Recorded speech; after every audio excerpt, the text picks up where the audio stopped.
it's so powerful to watch a woman lean into herself and see the beauty that's pouring out. And because a lot of times I think as women, we think, well, if I do this for me, then it's taking away from my children, or it's taking away from my husband, or it's taking away from all of the other people that we give to.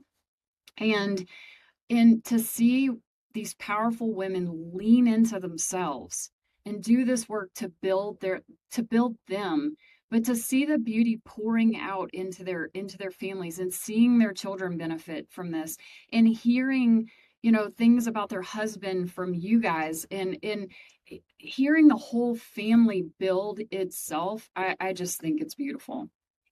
Ah, I think it's fun for me because I'm in the house and Whit will come home. I'll name drop one person. Like she come home a few weeks ago. She's like, man, Michelle Hammer is just growing so much, and it's so Yeah. awesome to see. And then but then within like a week or two, it's fun to see like, oh look, Whit's doing that thing too. Because we as coaches, we get the benefit of we can kind of piggyback off of other people's growth, right? We don't necessarily have to have the problem. We can see their problem, and all of a sudden, I'm like, oh wow, Whit's being a little louder and showing up in a different way in our house. And I like this. This is cool. Thank you, Michelle. Thank you, whoever. Like, and again, there's so many women to start name dropping is dangerous. But let me ask you this, Whit, because you have um two roles, right? So we've been talking mostly about Apogee Woman, but what about Apogee Strong Young Woman? Like, what are you Mhm. seeing happen there in our young women from ages 12 to 18? Man, it first of all, it is such an honor to be able to be on calls with these young women.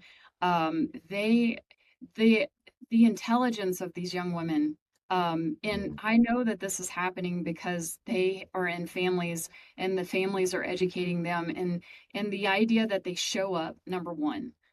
Because I'd like to go back to that age, and I'm like, I don't know if I would have made that a priority in my life to show up consistently and to see these young women showing up consistently to be on these calls. But we'll have mentors on there, and even when we don't, the questions that they ask are Mhm. just so awesome. They really are hungry to learn and to do something different, and it's fun because we've just like got them to start really participating in shooting videos and commenting in the network, and now getting to learn more personal stuff about them, and seeing, like young 18-year-old getting a job she's so fired up about, and now she's like trying to figure out, shout out to Olivia. She's trying to figure out, okay, now I have a full-time job, but how do I still be a part of my family and do Mhm. that, and so helping them navigate the things that, I got to navigate when I was that age and didn't do it all so well, but being able to learn from them too, and they inspire me. I see some of them working out, and that's why I get my tennis shoes on and get out some days. Mhm. So cool, man. It is so cool about it's one of the coolest things when we see and we get reminded of how capable they are, and we can automatically get transported back to that age too and go, man, and I've had that experience just like you have so many times where I'm like, whoa, okay, they're amazing. They're inspiring me right now. And if I really think back to me at that age, Mm. oh, okay. Like there's just so much hope that's there because you're just like, oh, it's so dang impressive. It's amazing. And then when they do show up and the thoughtfulness of the questions and all, it's so dang inspiring.